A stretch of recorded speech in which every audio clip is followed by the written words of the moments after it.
Set pieces. It's Farrell on it again. Deep one around the back. Quinn has scored. There is the breakthrough goal. It's Andrew Quinn. The underdogs bare their teeth and show their fight in this cup final. Drogheda United strike first. Welcome to the We Are The Drogs podcast, a Drogheda United fans podcast, proudly sponsored by The Coffee Box. Hello and welcome to the We Are The Drogs podcast, episode number 5. So this week, as usual, we're joined by Owen. How are you doing, Owen? Great, how are you? I'm all good. We have a guest with us this week, Mr Richie Dooley. How are you doing, Richie? Good, Niall, yeah, all good. Thanks for the invite. Yeah, no worries. We've been threatening to get you on for a few weeks, and no time like the present after Friday night, I'd imagine. Did you enjoy that? Yeah, brilliant, Niall. Like, you know, going up now, the usual cracking up the Tolka, like, you just don't expect too much. Like, we've a terrible record above, you know, and just wasn't expecting too much. But look, after the first few games, like, you were saying, maybe we could grab a point here, you know. But to come away with 3 points, just buzzing, still buzzing. Yeah, Brilliant, you know. Is our record that bad above? Well, I mean, we got the draw match up there last year when France scored early, and then we were beaten towards the end of the season. Yes, somebody told me though it was 2 years since we won up there, was it? Yeah, you're probably right. Yeah, but I don't know. It just not even. I just don't think we ever played well up there. I just don't think we've ever played well. Yeah, you know. But definitely the other night, brilliant. You know, no complaints. Yeah, we sort of put that to bed. What about you, Bogo? What was I know what your thoughts were coming out of the ground because I was with you, but what did you make of the whole thing? Yeah, again, just echoing what Richard you said, like, I don't think our record is great up there, and just a brilliant performance. I know I mentioned last week I was concerned that if we gave Shells the amount of possession that Bows got, we'd be in trouble, but Shells actually had more of the ball than Bows had, and we just managed to keep them shut down again. They only had two shots on target or something. We had 4, so just excellent again. Particularly the lads at the back are just rock solid, especially George Cooper, who just slotted in for Bulger. To be fair to him, you swear he was playing all the rest of the weeks. He just slotted in so easily.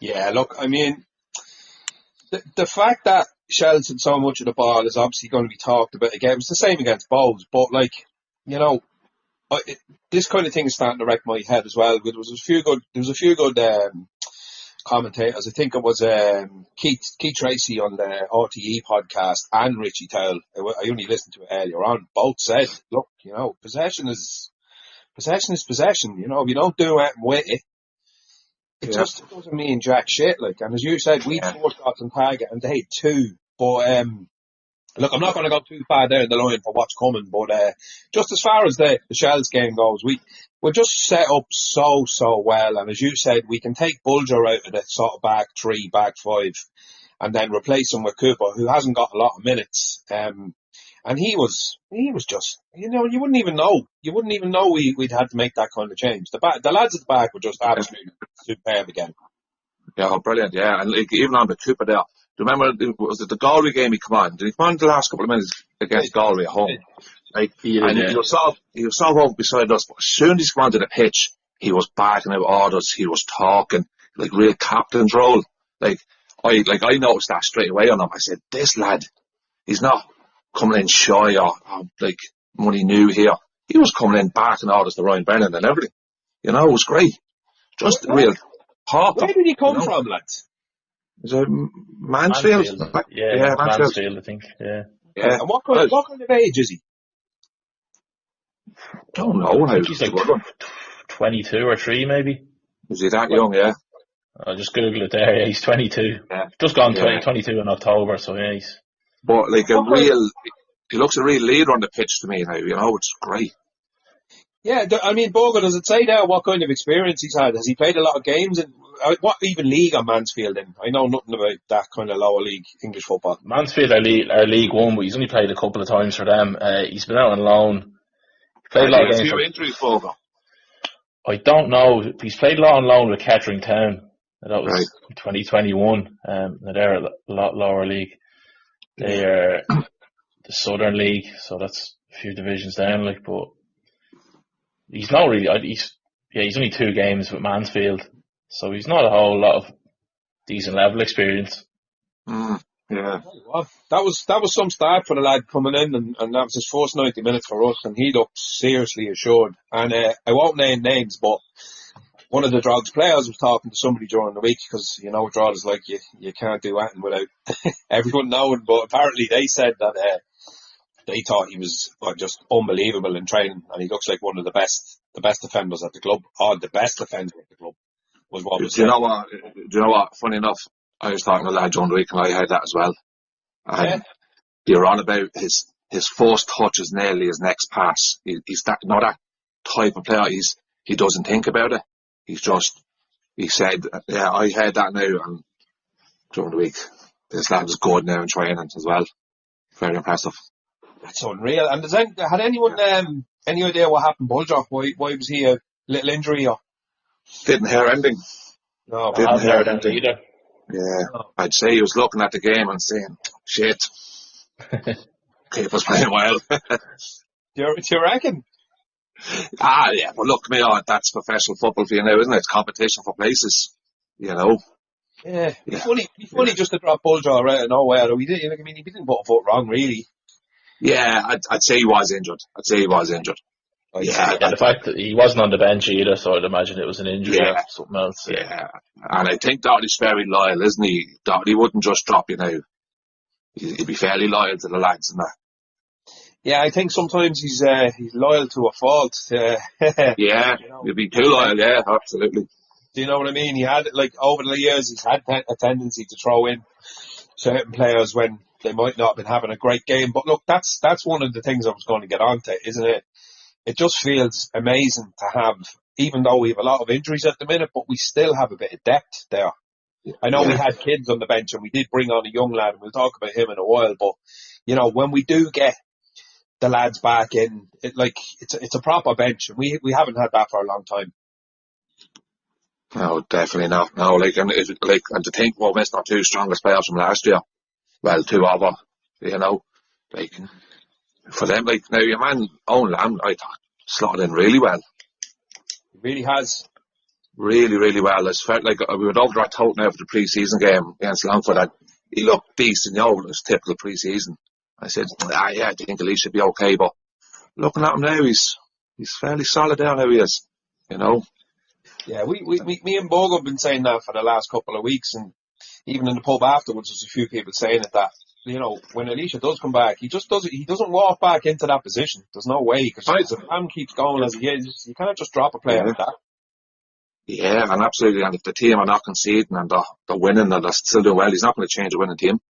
No. Or an unbeaten team. Definitely not, no. Yeah, no, definitely. It's great. Brilliant to have. That's what you need, isn't it? Well, if we want to go on to this league, Richie, we're going to have a big squad. Yeah. Without a doubt. Yeah.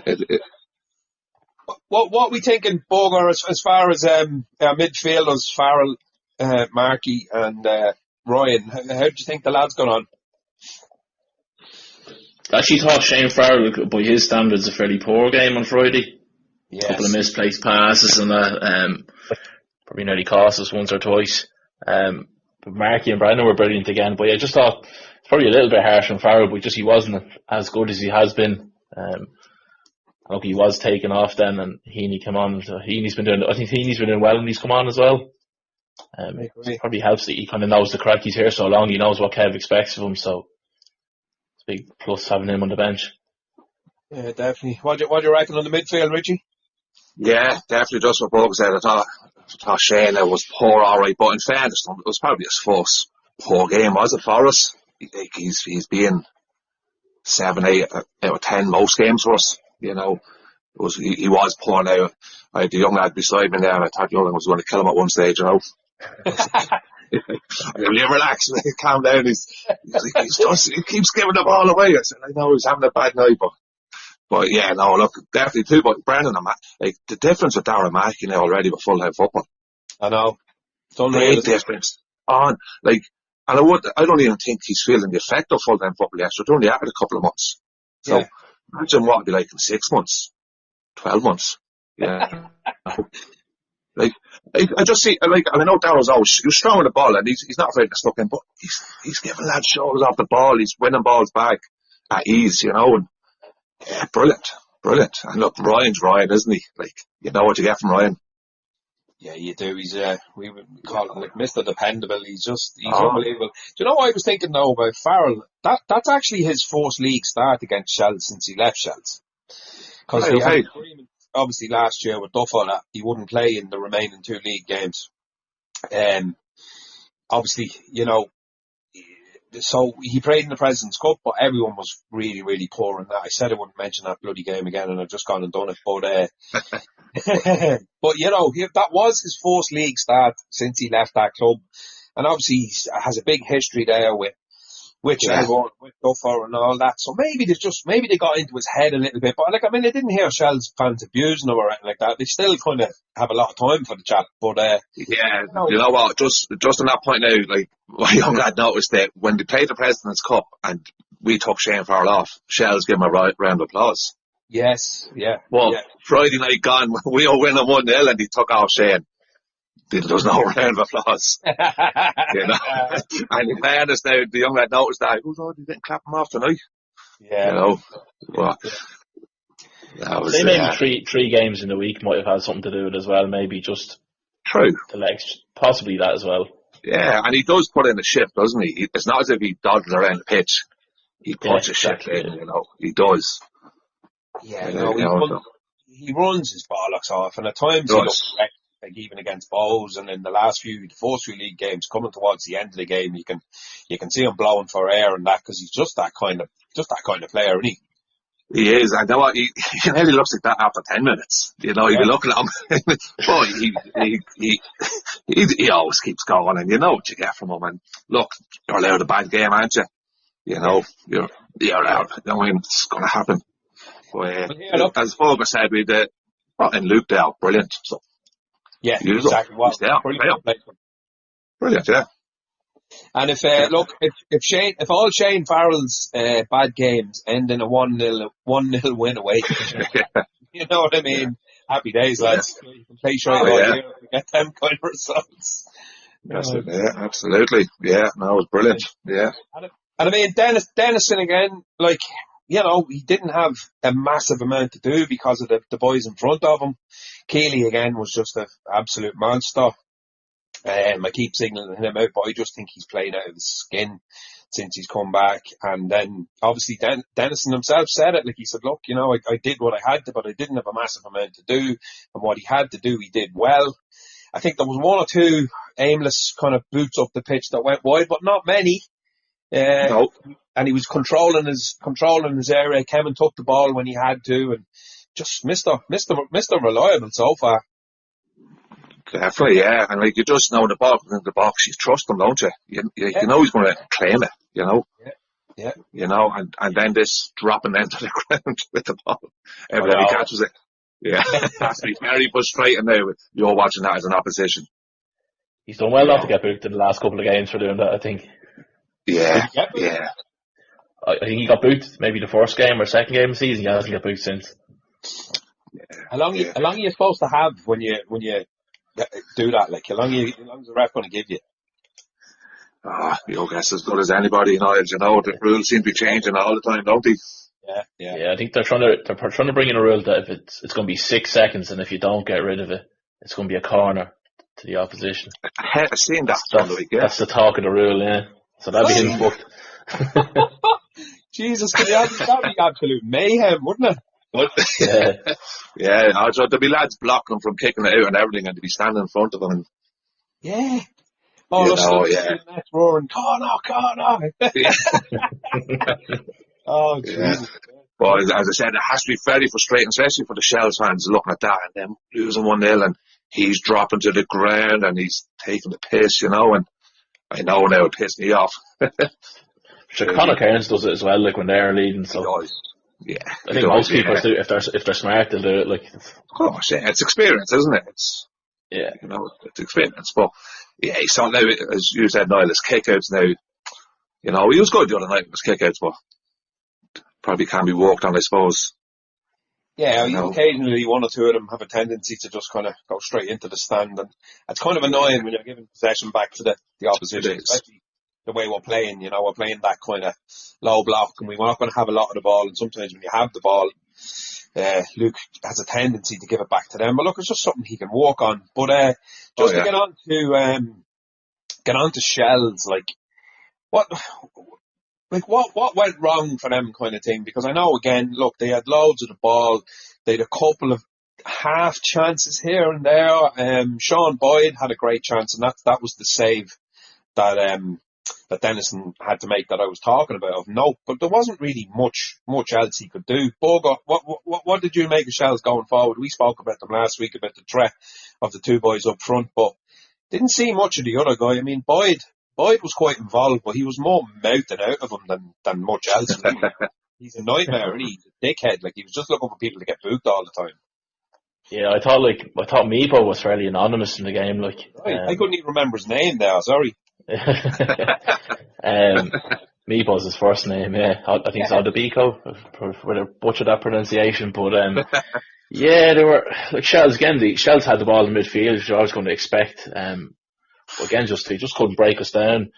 A lot of hopeless crosses, but you're pinging the ball into you're going to have our three centre backs. That's bread and butter for them. We played into our hand a bit by doing that. So it's with two big men up front. That's probably what they're trying to do, but just didn't pan out. Richie, any thoughts? Yeah, I actually just was looking at a stat during the week now. Somebody had it up. It was after the game actually, and I think Shells had 738 passes. But they're all sideways. They don't seem to do anything with it. If you give Rovers or Pats that possession, I think they will hurt you and they'll damn it. They'll create a lot of issues. But Shells don't. They look a lot of sideward passes, and then they just hoof along up to Boyd. Keely loves that. So he just stood beside Boyd the whole game, winning headers, 738 passes. I think Drogheda had 190 passes. Yeah, no, right. So a big difference. But what did they do with it? They didn't cause us any problems. No.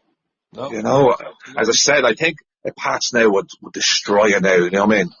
Or a Rovers, but Shells don't do anything with the possession. What kind of possession did they have in Inchicore a few weeks ago? Did they not have a quite high? They did, and I know they had 45 crosses into the box as well that night. That's great. I couldn't believe that number. 45 crosses into the box. Yeah, the two winners, Elvis Eddie and Mulroney, just pinging balls in, but Keely came out and he just absolutely battered every ball away.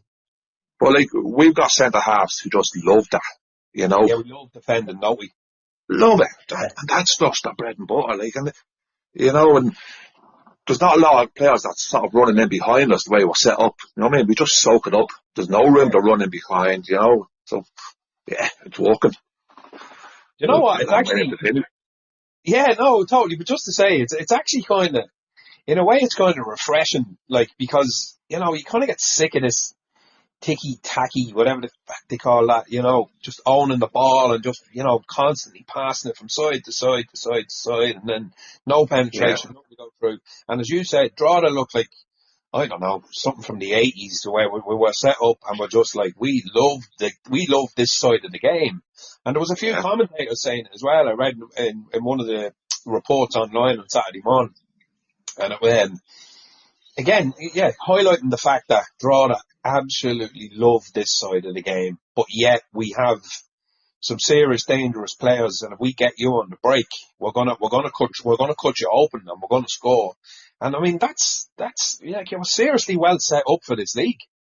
Yeah, and it's not pure luck or just jamminess. It's what they're working on. It's their shape. Every player knows their job. They know where to be when they don't have the ball. Doherty was a centre half in his day, wouldn't you? The way the style of play, he loves that. So it's great. Yeah, come here. We just played to our strengths. Simple as. That's literally all we can do, isn't it?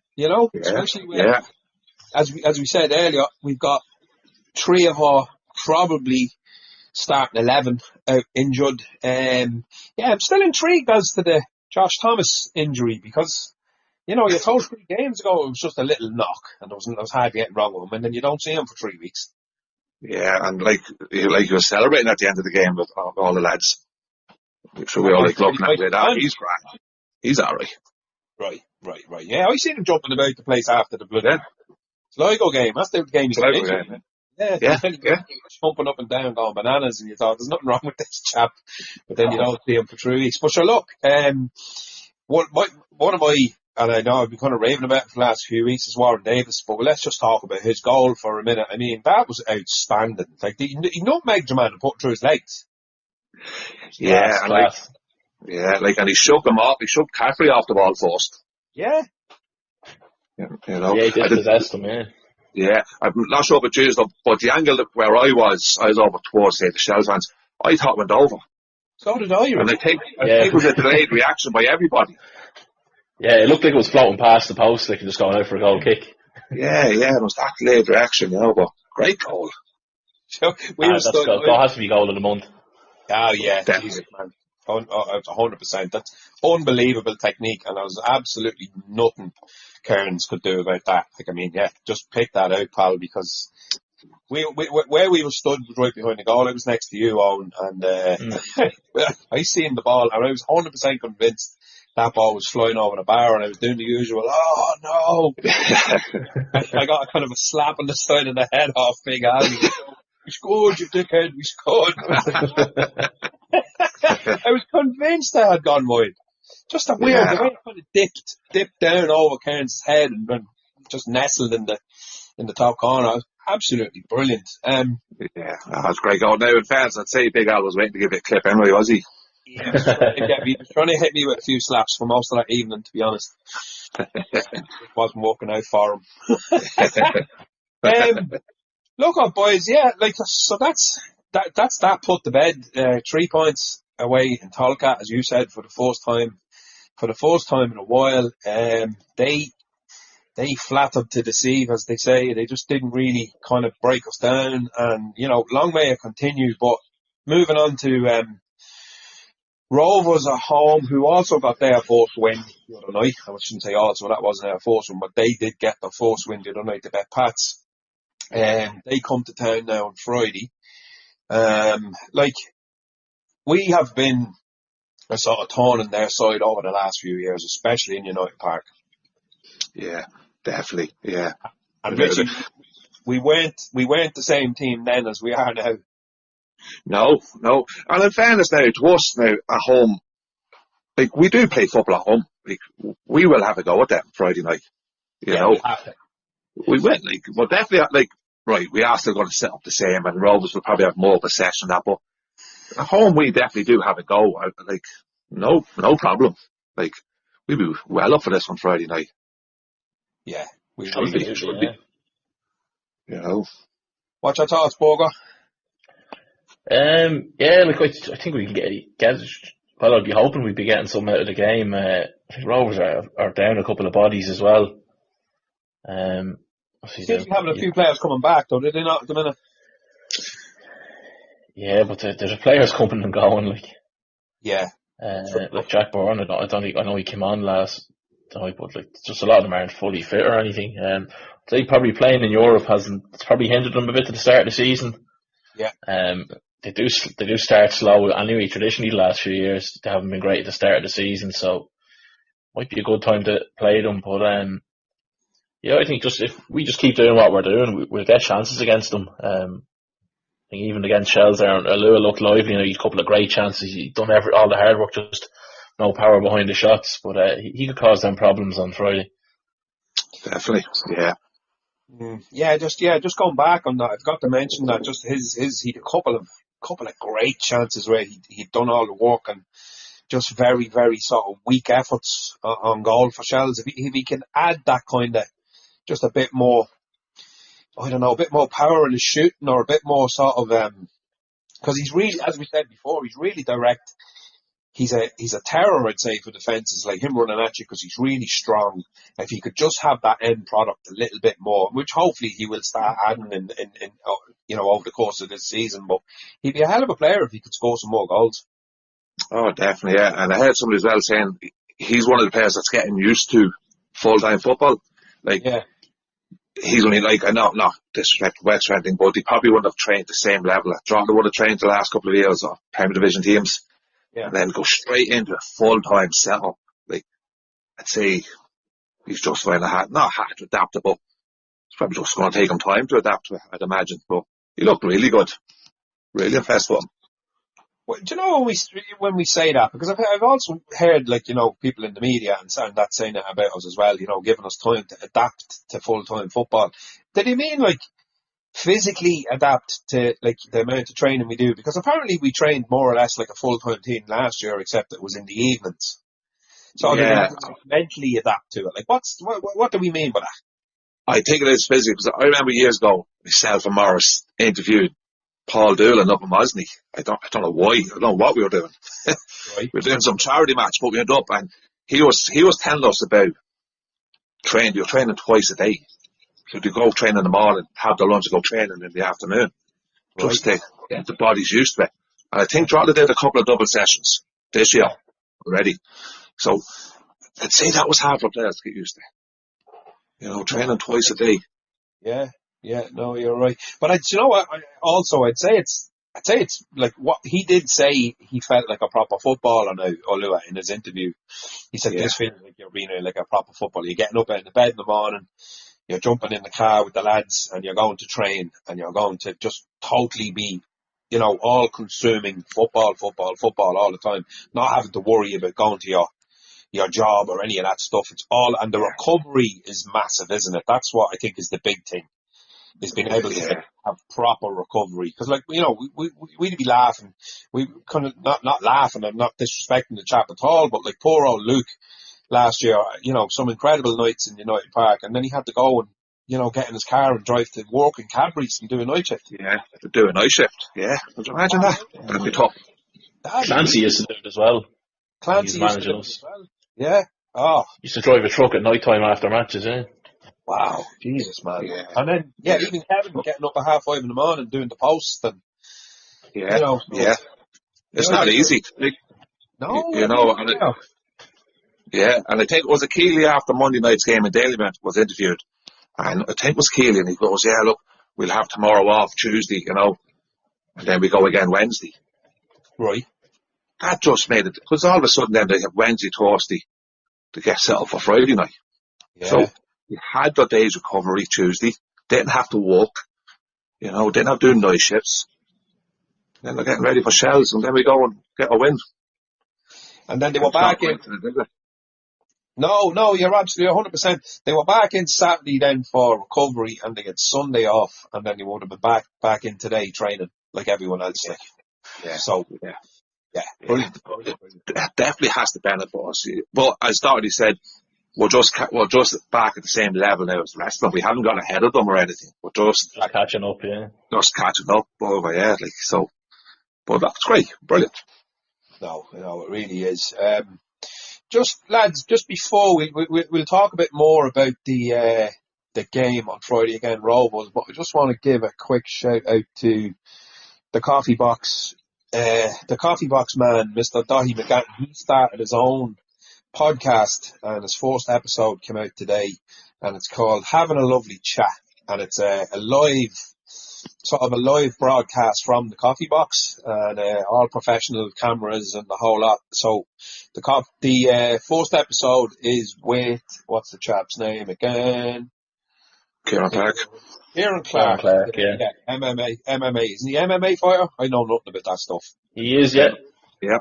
Yeah, deadly. I listened to a bit of it today, and it's actually really cool. He sounds like a really interesting, seriously dedicated bloke, and it's great to have Drogheda representatives kind of at that kind of level. You know what I mean? Because he's gone pro now, and he's got a big match coming up soon. Or is it called a match in MMA, or about? Is it about fight? See, told you I hadn't a clue. You don't know much about it. No, I never watched it in my life. The only one I know is that dickhead Conor McGregor, so I can't really comment about it. But be careful, Greg. That's Warren Davis' cousin you're talking about there. Yeah, well. Be careful. Don't care. So anyway, yeah, look, I just wanted to give that a shout out because obviously the coffee box is our sponsor as well. So there's a rumour that we might be able to do a bit of We Are The Drogs and having a lovely chat on a crossover at some point. Try and get a few special guests in and do like an on-camera episode maybe coming towards the summer. I think that'd be good crack. That's a good idea. Definitely, yeah. That'd be brilliant. So Rovers on Friday. We get a couple of predictions, right? Nostradamus, do you want to go first there, Boga? My streak ended there Friday night. I'll go 1-1. You're going to go for 1-1, Richie? Yeah, I'd love to say 2-1, draw that, but I'd definitely take a 1-1. Definitely go 1-1, yeah. Right, okay. I'm going to go a 1-0. I think we're going to hold them out and we're going to nick one. Scorer? I'm going to say Ryan Brennan, set piece. Like, I'll go Warren Davis for a goal. I think he's playing well. He's going to be buzzing again Friday. I was going to pick Davis, but I'll go with Alua. Right, okay. And starting 11, are we literally talking the same starting 11 as Friday in Tolka? Yeah, I'd imagine now, as I said, he's not the type that changes up too much, is he? He usually sticks. No. Now, if Budge was back fit, is he going to put him back in after what Cooper did? It's hard to know. I think he will stick with the same team. I kind of have a funny feeling. Boga, go on, sorry. Yeah, no, I think he'll keep the same team. Barring any injuries around, it'll be the same. Jeez, it must be mad playing at this level of football as well, because you can be playing out of your skin for 3 weeks and then you get a little knock in training and then someone else steps up. Yeah, it's cutthroat, isn't it? Yeah, like, that'd be really hard. I'd be a terrible manager because I'd be feeling sorry for players and everything. Yeah, you have to be ruthless. But Kevin just comes across, and Darren just come across as two of the nicest people you'd ever meet in your life. I just can't imagine them being ruthless, but they have to be. You have to be. Yeah. You've just no choice. And like, could you go and drop Cooper now after Friday night? Not really. You couldn't. Like, he's imagine dropping him then, he'd be like, what did I do wrong?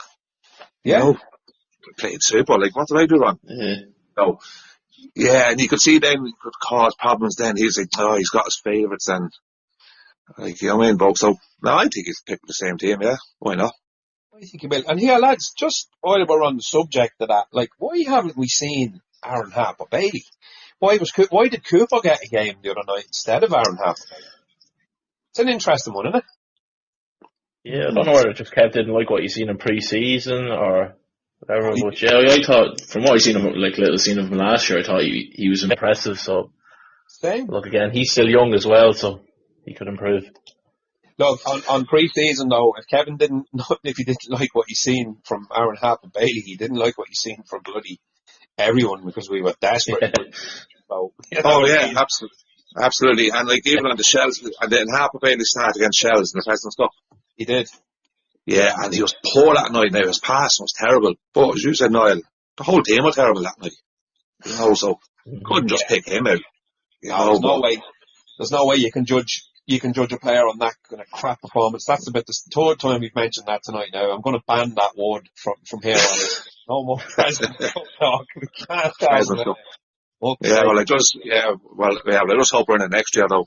We can talk about it then. Fair enough. Don't ban it all together. No, I won't. But you know what I mean? Like, it must be, I'd love to go, obviously, going to try and get one or two ex-players in, and even current players would be brilliant to have a chat to at some time during the year. But I'd just love to ask about that kind of dynamic about, you know, a manager's obviously seeing you Monday to Friday training, and then game day Friday, and then you're coming in for your treatment and that on the Saturday, and you have a day off on Sunday. So he's spending an awful lot of time with you. And, you know, I'm sure you're judged on a lot of things. You know, even your your own kind of state of mind, and if you're feeling confident and you're feeling good about yourself, that has to influence a manager's choice, not just how well you're performing on the pitch. I suppose there's a dynamic to it, and other aspects of, you know, how you're getting on in training and all that is a massive thing for footballers. Like, Oh yeah, definitely. Yeah, and as you said, he spent a lot of time with them, so he'd see them up from one end of the week to the other. You know, so yeah, it must be tough now. I wouldn't fancy it now, to be honest with you. Definitely wouldn't fancy it. I coached on the 12s team, and I got 12 little kids looking at me every day to put me on. I was like, shit, can't play us all. You know, you get the little guilty faces on them, you know. oh man. That's just kids football, you know. Like, could you imagine now at a professional level? That's Drogheda Mash Crescent, Richie, your way. Is it still? That would be my club, but at the minute the young lad's playing with Albion. He's out in Albion under 12s Albion this year. He's a goalkeeper. So is he any use? He's good, yeah. Now I think it was that whole Andrew Wogan thing that got him into it. My oldest lad be friends with Andrew Wogan, so we know Andrew quite well. So when Andrew broke into the Drogheda team, Kyle was only 9 or 10, so he said, I want to do nets as well. So yeah, he enjoys it. Do you guys go to school out in RDE? Yes, yeah. The oldest lad's in college now in Dundalk, and then Kyle's still in Cullen School. Oh, right, okay. Right. Yeah, so, it's great, you know, he's doing really well. He enjoys it, that's the main thing, you know, he loves going, so that's all you can ask for. Brilliant stuff. Right, boys, I think we'll leave it there. So, I'm the only one who's gone for a win. You two are going for a draw. Have I got that right? Yeah, I think I'll stick with 1-1 myself, yeah. I hope I'm wrong, and it is a win. I hope you're right. Fingers crossed. I hope you're right. I'll take the draw. I'm just going to go for a sneaky 1-0 and kind of keep this winning streak going. Right, Owen, thanks a million as usual. And Richie, that was a great one. We'll definitely have you back on, man. That was a great chat. Thanks a million. No problem. Just one more thing. Still waiting on my T-shirt. Oh, right, yeah. We'll get that done. I got me 6-point T-shirt. I want it. It's in the post, Richie. It's in the post. In the post. That's all right. I'll wear it up to the games. Before you're leaving.